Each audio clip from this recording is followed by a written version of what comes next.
Good morning, good afternoon, good evening to all of you who have joined in from different parts of the world today. We are, hard to believe, but we are on day five, the final day of the RISE PECOWorld Summit 2026. Welcome, Karan. How does it feel? Good morning, Naresh, and I can't believe it. When we start, we think, and people always ask us 5 days, 7. I mean, we used to also have 7 days before, right? True, true. Now we're down to 5 days. So imagine we are saying we're down to 5 days, right? And I always say, you just don't realize how it goes, and when it's done, it's like, oh my gosh. So yes, incredible feeling. Very One true. more And year. yeah, and before I forget, happy World Environment Day to you. So, Same to so you and to critical. all of us. Yes, so critical in the entire conversation that we have. Yeah, and as we moved through these 4 days, I mean, today, of course, is the fourth programmatic day, fifth day, if you want to call it sixth day. I mean, I don't even know how many days because there's so many things that have happened online and offline, and that is the beauty of this kind of a hybrid model. The summit is available to everybody across the world, whoever has joined in, and whichever way they would like to participate. And I think that kind of brings us to the theme for today, that's ownership, or rather co-ownership. The rubric for the whole summit is co-own the change. So, and today we are talking about ownership in the PICO model. So, how are we different? I mean, what is ownership here Yeah. mean to us? Absolutely. Thank you so much, Naresh. The thing of co-ownership, and you were just saying, like it's World Environment Day. That is exactly the reason why we decided. Really, it was a last-minute decision to do the Rise Pico World Summit this year. At this time, because we thought it was a perfect fit in terms of the date. Working around World Environment Day, and even the way the structure. Because otherwise, if it comes in the middle of the week, then how does it get aligned with the theme? It was True. just so perfect. We said we have to do it no matter what, even if the time is short. Because the last day fitted right into World Environment Day. And it is perfect because ownership. Yeah, Yeah. the planet right now belongs to whom, right? How are we taking care of this one and only planet that we have? And that's why the theme today is ownership.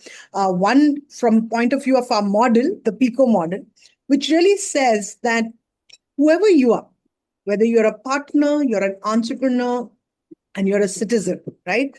You're obviously concerned about certain problems, and you want to do your best to do in whatever way you want to do. You want to contribute, you want to be a member of a group. So we've gone through all of that. But at the end of the day, there is one thing you have to realize. If you really want to solve problems at scale, then you need to have a systems ownership mindset. And you have to be very, very conscious that you co own it with others. You can't do it alone, right? And therefore, you can't own it alone. And it's very difficult for people to let go of that control because we're so used to always wanting to be in control, taking decisions ourselves. And that's what co ownership and a systems ownership mindset is all about. So, yes, today we are going to be examining that. So what we're saying is, I mean, it's not that we disregard or disrespect individual effort or initiative, but to really see the import or see the impact of what we'd like to do and to really make it sustainable over a long time. This co-ownership is so critical. And like we saw, I think we started day one of the programmatic, the stream with partnership, where people with resources of various kinds could come in. We moved to entrepreneurship, where people with ideas, innovations, who could come in, and that's where the resources could be put into something, backing an initiative which could promise great change. And then, of course, we went to the citizenry, the citizen aspect of the PICO model, where the networks on the ground, which matter, because unless you have that testing ground, that place from where you can take it and spread it around, and it makes sense. And this is kind of rounds up the whole thing, ties it all together, right? Today's session is all about tying it all together, I guess. How do we all work together? And as you said very correctly, if we do not have a system or a systemic approach to this, it could still be, it's like, going all over the place. I can well understand how this O is so important. I mean, O looks like a zero very often, but I think this O is so critical in bringing it all together. Yeah. And yep, It actually does tie it all up because, no one person is an owner, right? So therefore, for you to earn that ownership, you need to really come in and do it. And I just want to maybe add one last point on ownership. We talk about the program, is that, how does system ownership differ from, individual ownership, right? right, In systems ownership, you have to have the belief and the optimism that when the greater good and when the system benefits, okay, I will also benefit, right? right, So right. that positive approach has got to be there. Whereas in individual ownership, you're only thinking about me, right? You're only saying, what is in it for me, right? And we're all used to that statement. What is in it for me, right? True, Here true. it is like, what is in it for us, so that I also benefit, because Right. then everybody benefits, right? And the reverse is also true. People don't think about it, that when collective suffering is there, somewhere that comes back and affects you too, in some way or form. You might feel you're very insulated from the problems of the world, but we have seen this time and again, whether it is, health issues like the COVID time, or whether it is, financial crunches that finally also affects people who may supposedly feel that they are really safe and, sound in their ivory towers, right? So I think we need to realize the world is so interconnected that co-ownership is a reality that we need to appreciate, not just feel threatened by, but really appreciate and embrace and take it forward. Yeah. Very true. And I think right from the video, which was played right at the beginning, which is in keeping with the RISE Summit, RISE values, responsible, inclusive, sustainable, ecosystem friendly. It starts with you, me, I, and I mean, it goes all the way to ours. And today we're talking about ours. And let's get straight on that topic to our very first segment, our first session that we're going to have immediately post the plenary. We have the Beyond series, and that actually is titled Beyond Me to Ours. Whose planet is it anyway? So tell us more about this because it sounds exciting, and we got a phenomenal galaxy of speakers on this one. As I keep saying every day, the Beyond series has really been designed to make us all think beyond, obviously, think deeper, think Yeah. really serious and reflect, right? And that is why today the final Beyond, the fourth and final session from the Beyond series is about Beyond Me to Ours. I'm always accused of semantics, okay? But I truly believe that when you use the right word and when you understand the real meaning of a word, words which are used interchangeably, when you understand the difference between those words, then you really can apply it in a way that can help a deeper reflection. Let's take a very simple example of we, all, us, and ours. How often do we use that interchangeably, right? True, Use true. that as a collective term very, very casually, right? But there's a huge difference between that. And I'll give a very simple example. Let's say that right now you and me are having, breakfast on a table in a restaurant, right? So between you and me, this is us. This table is us, right? Hmm. But the Yeah. restaurant is not us, because the restaurant is ours, and that ours is not just you and me. It is others who are also in that restaurant, and we have to be conscious about that fact. We can't just start drumming the table, right? Can we? Right? So that's the difference between the us and the ours. So the four parts of the and the similar, I won't spend more time on that, but it's a similar thing when we use the word all and we, right? They're very different meanings, and should be used in very different contexts. And when we understand that, I think it'll really help us all to be a lot more conscious about sharing space and co-owning the change. Wonderful. So that means the Beyond series is actually talking about this very restaurant, this universe, which is actually the restaurant we are talking about. Looks like a very, very interesting roundtable for sure. Absolutely. And we started with the first as intergenerational wealth, right? And Yes, that's what we need to now realize in the final session, that whose planet is it anyway? It's not just exactly. us. As the saying goes, we have borrowed the planet from future generations, right? Very true. Very Yeah. true. Yeah, that's true. That's amazing. And we are going again to health. I think this time we have focused a lot on health, especially since yesterday and today. Today, the next session we're talking about is healing the gut naturally through Indian nutrition and lifestyle. How Mm. does that fit into the co-ownership and the whole RISE rubric as a whole? Again, it's about bringing a systems lens, right? I mean, today, how do we normally think about our health? Okay, something goes wrong, go to the doctor, pop a pill in your mouth, and you're done. You're sorted. Right? True. That's a very transactional approach, right? Yeah. But if you take a systems lens, you know that, your fundamentals of your body is every single part, right? And one of the simplest thing is sleep. So how do you move from, instead of making medicine your first choice, it should be your last choice. Yeah. So looking after your body, being fit, being healthy, that's your first choice. Maybe then you might want to look at supplements, etc., right? So sleep and looking after your body is the fundamental. So yeah, so that's a systems approach. So that's why it is about ours, all our things, not just popping a pill into your mouth. So yeah, very quickly on that one. For a moment, I thought you were talking about me out there, but I'll let that pass. Yeah. Well, we So all we all are struggling with that, I and know that. it's I know. true. But yeah, but at least if we are conscious about it, we'll make an attempt to change our ways. Right. Right. True. Well, I think one of the issues that has made things difficult for people over the years, and it's so tied up with World Environment Day, is the whole issue of climate change.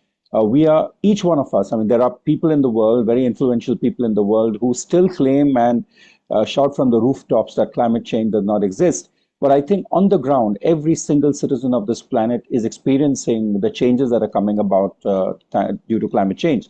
If you talk about Mumbai, where we are sitting in right now, this year has probably been one of the worst summers that we have experienced, and as a result of which, all the issues that come because of that. Now, also the way we have built our cities, the kind of choices we have made are making things all the more difficult.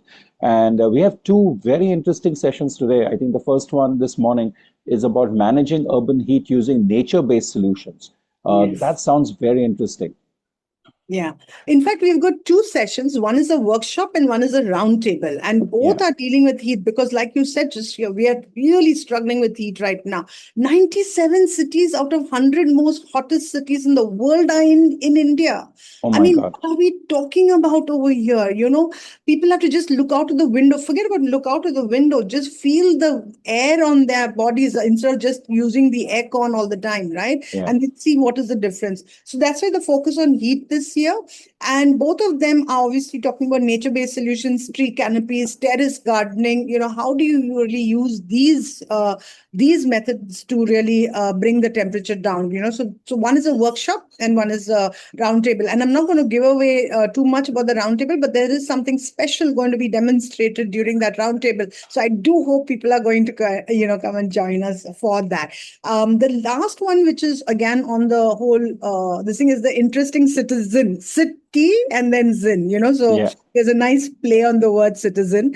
And Right. that's looking more again at natural solutions and how you can bring partnerships between government, citizen, and industry and also academia coming together to solve the problems of climate action, coming together. And that's focused a little bit more on water and water bodies, but definitely still has the same issues at heart. Yeah. I love the way it's titled. It says co-creating a blue-green city. It's not only the green, we've been talking about green Absolutely. cities, but here's a blue-green city where I think the water aspect has been emphasized a lot as well in Yes. this particular Yes. workshop. Yeah. Yeah, So, yeah, because water is also linked to heat, right? If you don't yeah, have enough water bodies, there's nothing to cool at all. So it's absolutely. a very, very critical part of the so-called greening of the world. So yes, blue green. Yeah, it's wonderful. Yeah. Yeah. And we're taking the inclusive fashion concept ahead, the conversation ahead this time, Yeah. with a workshop this time on adaptive fashion design and communications. Right. That's very, very interesting. Yeah. Um, And how does it link with World Environment Day? That's what everybody asks me. How come yes, this day, right? But exactly. honestly, think about it, right? The clothes you wear, don't they change with the weather? Very So true. that's also being inclusive, being understanding of the nuances of your choices in clothing. You can't just buy anything from anywhere of the world and then assume that it's going to be perfect for you, right? We all know that.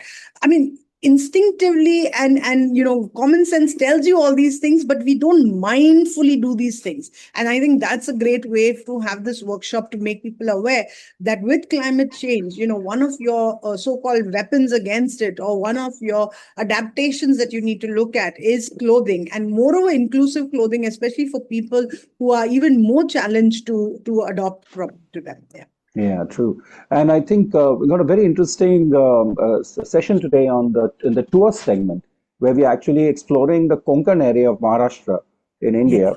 And we're talking about how the climate has impacted tribal livelihoods. I mean, though it's also very exciting because you're going to be learning how to make mango modaks. Modaks are my favorite, but I mean, for those of you who are not from India or who understand, a modak is a small sweet. It's a very unique shaped sweet, and this one seems to have a mango flavor added to it, and this is natural stuff from the Konkan. But there are also other aspects which are being looked at in this tour segment, right, Karan? Yes.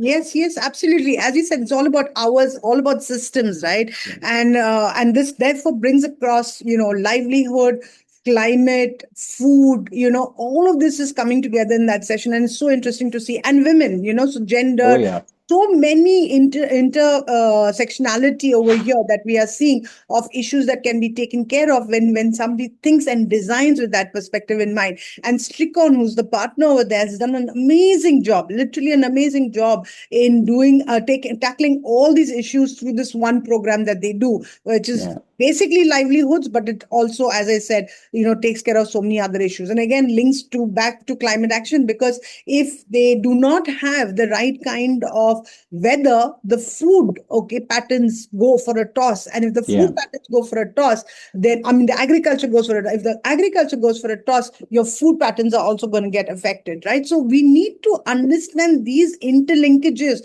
between all these aspects. And if this happens, then their livelihoods get affected. Again, if Very true. livelihood get affected, poverty. So all the SDGs, I really believe the SDGs are a great way of bringing all the issues together and help you to understand this. So all that comes together. Yeah. Very true, and I like the aspect that they're also including animals into this in terms of the goat herders. I mean, it does. Your climate change will even affect the foliage and the kind of food that's available for animals, and then how does that affect goat herding and all the other things which are connected revolve around animals. So it's going to be a holistic approach and looking at a very practical, on the ground approach to how climate has affected us all across, I guess. Right, Really right. looking forward to that. Yeah, again, going back again to the environment theme today, there's a workshop on nest making. That's so interesting. Yeah, We did a project earlier on a Nestathon Awards with a partner of ours, and I yeah, think it's a little bit of a remnant of that, because we really want to continue. As we say, we don't want to do projects which is just for the project itself. For yeah. us, it's once we embrace a concept, or we have worked on something, we definitely want to take it further and longer, and deeper as well. So we thought this is a great opportunity to continue that, the not the project itself, but at least the knowledge we learned from that project, and share it with more people. So that's the idea of that. And of course it links to the environment. So like you said, even animals are getting affected, birds are Oh, getting yeah. affected. So how do we take care of them, is a good way to enhance this day. Yeah. I remember an initiative started by this young gentleman a few years ago, I mean, a decade or more ago, which was about saving the sparrow. And, this concept of, creating these small Yeah. little sanctuaries for sparrows came up. Yeah. And I think it's very, very interesting that even these small little initiatives can help some way in conserving nature and its balances. So that seems to be an interesting Naresh, workshop. Yeah, you just said the exact right thing. Every small initiative adds up. We will reach the tipping point of positive change only when every single person is into this, right? And yeah, does their little bit, right? Doesn't matter. You don't have to do big things. It is just about doing those small things that can make a change. And yeah. that is how we are going to form the change together. Yeah. Very true. Very true. Now, before I come to the closing plenary, which also is a so unique and important part of the RISE Summit, we also have two parallel sessions which are happening along the same time. One is, of course, it's a workshop on managing heat again. Yeah. That's one. And the other one is probably an all day long kind of session where we're talking about employee engagement on World Environment Day, which is also a part of the RISE PECOWorld Summit Yes, this time. yes, Yeah. yes. Yeah, so the workshop I spoke about a little earlier, but Yeah. the employee engagement program is again with another partner Yeah. that does it every year with us, and we'll be doing it for, I think this is our 9th or 10th year that we're doing it with them. So it is wonderful to be able to kind of combine it a bit with what we are doing. And Yeah. really, it's about engaging employees, because World Environment Day is such a wonderful way to spread awareness, right? And so it becomes a nice way of doing both, doing an employee engagement program as well as kind of promoting World Environment Day. So I think we are really happy to be doing this, and we hope to do this with many more partners in other forms as well, because there are so many special UN observance days that are Yeah. really good for us to leverage with employees as well and as the community at large. So yeah, happy to be doing that. Yeah. Super. And coming to the closing plenary, I think the most exciting part for me always during the closing plenary have been the RISE Awards. And this time as well, I think we got some amazingly, deserving people and organizations who are going to be recognized. Of course, I don't want you to give out the names or anything right now, but tell me more about, what the RISE Awards really mean to you, and why they are so important. What do they signify? What do they celebrate? You know, I mean, we do everything differently, right? We start start the RISE PECOWorld Summit with the opening and release of the RISE values. We close with the RISE with people who oppose the RISE values, right? And that is really what the RISE Awards is all about. That people who are really doing all of them, not one, not just one individually, right? Yeah. It is not that difficult to be responsible individually, being inclusive individually, being sustainable, and then of course ecosystem friendly. But it's very difficult to be able to do all four together at optimum levels, right? So while we all have a little bit of it all in us, it's not that simple, right? So I think these are the people who literally demonstrate these values in every single part of what they are doing, and therefore that's what we are celebrating, what we are recognizing, and we have some amazing people. So we have the partnership award, and then we have the RISE citizenship award. So yeah, that will be happening, and the other part that is very very close to my heart in the closing plenary is that we really keep that as a space for all our participants, our partners, our experts to come and share with us as to what is it that happened for them during the summit. This is about them, right? This is not about what kind of sessions we've done. That's already done now. Now it is, what are you taking away?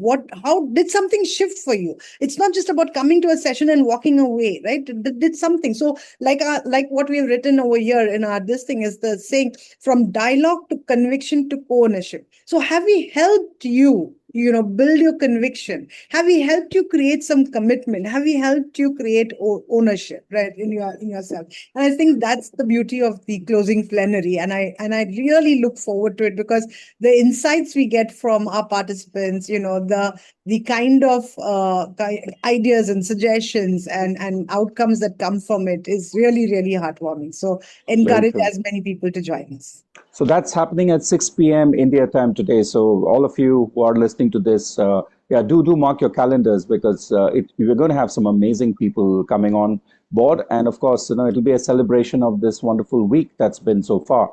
But Karan, since this is going to be the last thematic plenary for the week, I must briefly have you talk about the post-summit events that will continue beyond today. We have a few that have been lined up. You have the Environment and Birds Benefits of Microgreens workshop. We also have a workshop on make your 5 to 9 work after your 9 to 5. Wow. I mean, that's amazing. They're talking about work-life Yeah, balance, but this seems to be a different way of yeah. looking. So Yes. Naresh, these are all our partner programs. As Yes. for us, it is about partnership, is about promoting each other, right? Right. each other. And so some of our partners who have already decided on some of their programs, but they want to be a part of the summit in some way or the other. And so what we think is this is the best way, this is the best that we can do to help and support them. And so that's what we do. We add it to our program schedule so that, our participants, partners, experts could have an option to explore those ideas as well and those events as well. And of course, if it is of value and interest, then to join them, right? So that's really the idea of the post events that we have. But of course, we are also going to have a lot of post events of our own. And what I mean by that is that we will continue to support all those who have now been a part of either the GoTo Exchange, those who have been part of the the Pico Nets. And of course, today I'll just touch on the Pico Circle, right? So those of you who have created either the Pico Nets or a Pico Circle, then we will continue to have support sessions post this on a fortnightly basis, because we want to have go-to exchanges, especially on so that we keep giving, keep taking, and keep having that opportunities to engage and interact, so that we know each other better and finally come together to do action. And action is what I want to just talk about today, the last and final part of the Pico World tech platform that has been created. So a Pico Circle is really about a project.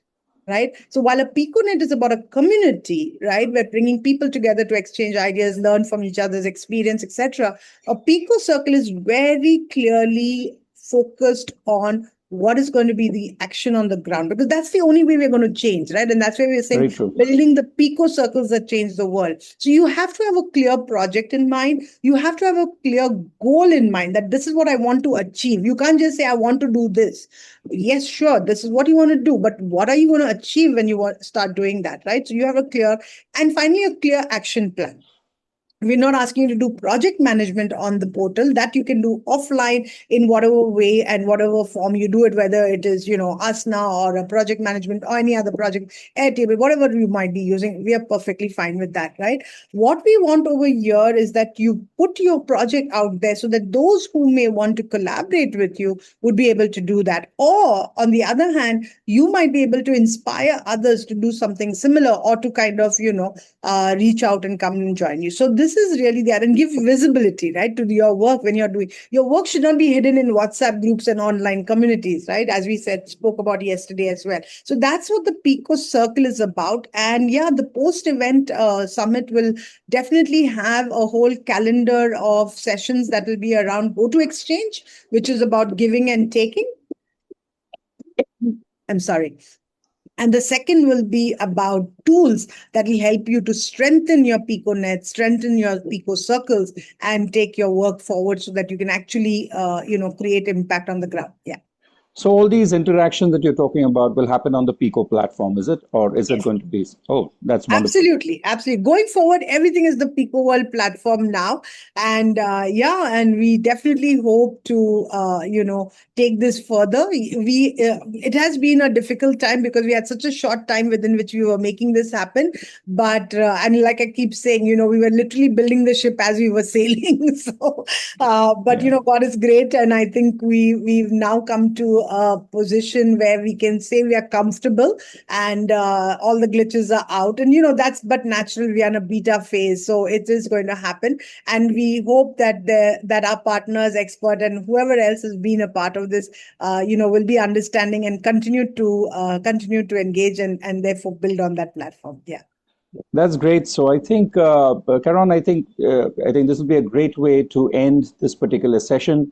It's been amazing having these morning tete-a-tetes with you. Kind of reviewing what's happened so far, and talking about what's going to happen during the day. Yeah. I know. And, Ankush has written over here, the summit is like a sporting event. You wait for it and then you enjoy it. But when it's about to end, you start missing it even before it ends. Yeah? But I think this time we are not going to let people miss it too much, right? The engagement sessions are starting right away. That's right. That's absolutely right. And so we look forward to continue to be engaged, and we look forward to do a lot more together with all of you. But thank you so much, Naresh. It's been amazing. Like you said, these morning sessions have truly been very special, and we look forward to talking. Yeah. Same here, Karan. And wonderful. So yeah, ladies and gentlemen, we will be beginning our next session, which is the very, very interesting Beyond series. where we're talking about from me to ours and of co-ownership of this entire universe in a way. Starts at 10:30 a.m. India time, but do join in early. Try to join in by 10:15 or 10:20 when the platform will be thrown open.